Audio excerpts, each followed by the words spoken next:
Title: The Anthropology of Immortality. The town of Blackridge, Vermont, was the kind of place where nothing extraordinary ever happened. White church steeples, maple-lined streets, generations buried in the same hillside cemetery. It was quiet enough that grief had space to echo. At 21, Alara Whitmore understood grief intimately. Her parents had died in a winter accident when she was 15, their car swallowed by black ice and a frozen river. Since then, she and her younger brother had lived with their uncle and aunt, kind, affluent, protective people who filled the house with warmth, but could never quite fill the space her parents left behind. Loss had made Alara observant. She studied anthropology at Blackridge College, fascinated by belief systems, rituals, and the myths humans created to explain the darkness. She was brilliant in a quiet way, sharp eyes, measured words, a mind that dissected ideas the way others dissected frogs in biology labs. She didn't believe in monsters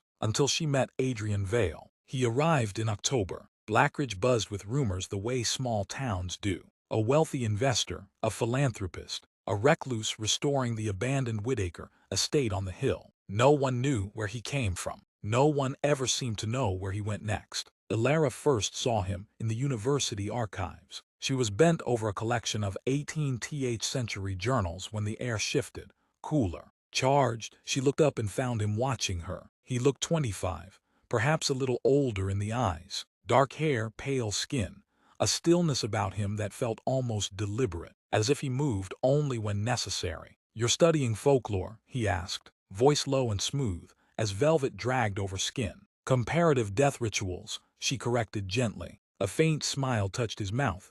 "Of course you are." Their fingers brushed when he handed her a manuscript. It was nothing. It was everything. A spark, quick, startling, not heat exactly, awareness. She pulled her hand back first. He began appearing everywhere after that. At the coffee shop near campus, though he never drank anything. At lectures about mythological archetypes. Once at the edge of the cemetery, as Alara sketched headstone symbols for a research paper. "You like studying the dead," he observed. "I like studying how the living cope with death." Something flickered in his expression.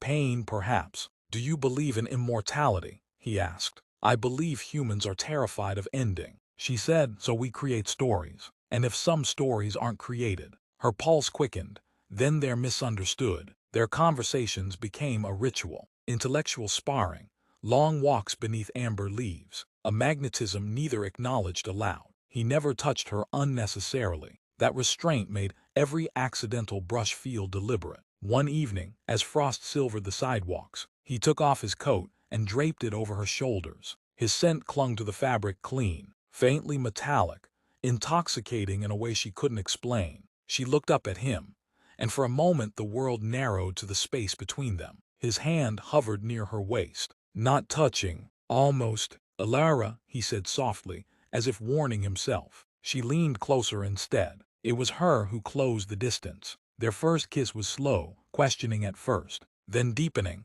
His mouth was cool, but the way he held her was careful, reverent. His control trembled at the edges. She felt it. The hunger in him was not only desire, and that frightened her. The night she found out the moon was full, she had gone to the Whitaker estate unannounced, impulsive, flushed with longing after days of his distance. The house loomed against the sky, windows dark except for a single glow in the library. She let herself in. The smell hit her first. Iron, sharp and unmistakable. Adrian stood near the fireplace, back rigid. On the desk behind him lay an animal carcass, blood staining linen. He turned slowly. His eyes were not the same. They glowed faintly crimson in the low light. "Alara," he said, voice strained. "You shouldn't be here." Her mind scrambled for logic, for anthropology, for myth turned metaphor. Instead, she whispered, "What are you?" He closed his eyes, as if the question wounded him. "When I was 25, he began. In 1924, I was dying of tuberculosis. A man offered me a cure." He laughed bitterly. "It was not the cure I expected." The room felt too small. Her heartbeat thundered in her ears. "You're a vampire," she said, because saying it made it real. "Yes, She should have run. Instead, she stepped closer. Have you ever hurt anyone? Never by choice. His jaw tightened. I survive on animals. I move cities before suspicion grows. I search for a way to end this condition. The word condition sounded clinical, desperate. You're researching death rituals, he added quietly. Ancient beliefs about soul binding, blood covenants, reversals of undeath. Her breath caught. You've been reading my work. For months, realization dawned slowly. Her thesis focused on an obscure Appalachian ritual, one that spoke of restoring mortality through voluntary sacrifice and reciprocal blood exchange under lunar convergence. Scholars dismissed it as symbolic. But what if it wasn't? You think I'm the key, she said. I think, he replied, stepping closer, eyes darkening, not with predation, but longing, that you are the first hope I've had in a century. The air between them thickened. Fear mingled with desire, electric and dangerous. Do you want to be human again? She asked. His hand rose, stopping just shy of her cheek.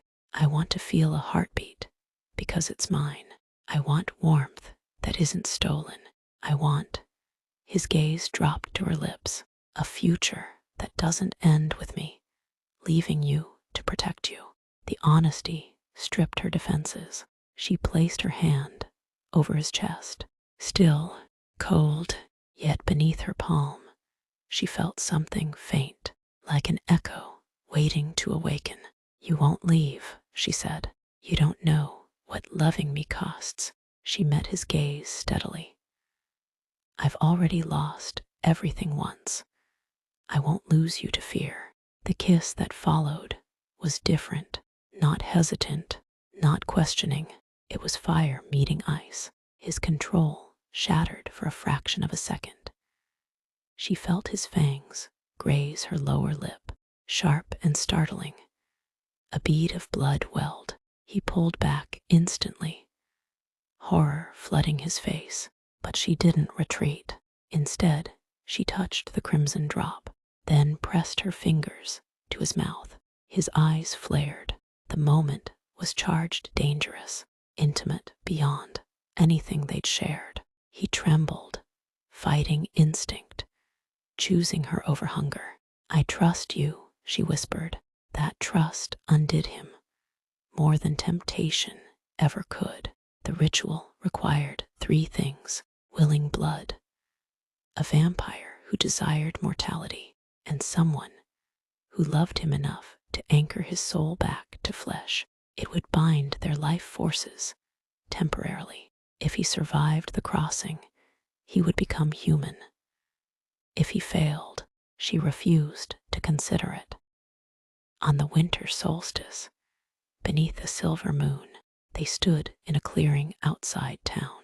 Snow blanketed the earth, reflecting light like a cathedral of stars. He looked almost fragile in that moment. If this kills me, he said softly, know that loving you has been the most human thing I've ever felt. Her throat tightened. Then come back to me. They cut their palms. Blood mingled in the snow. Ancient words fell from her lips. Words she once thought symbolic. The air shifted violently. Wind howled. Adrian gasped as if drowning. His body convulsed, collapsing to the ground. For a terrifying second, there was nothing. Then, a sound, faint, irregular, a heartbeat. His chest rose sharply as air rushed into lungs that had not needed it in a century. Color bloomed in his cheeks. His eyes, no longer red, no longer glowing, found hers. He was shaking, warm, alive. Elara, he whispered, breath fogging in the cold. She fell into his arms. This time, when he kissed her, there was no restraint born of fear, only heat, only longing finally freed of danger. His hands traced her waist with reverence and urgency both, and when she pressed closer, she felt it, a racing heart against her own, two mortal pulses colliding. For the first time, their desire carried no shadow of hunger, only promise. By spring, Blackridge whispered new rumors. The mysterious investor was staying.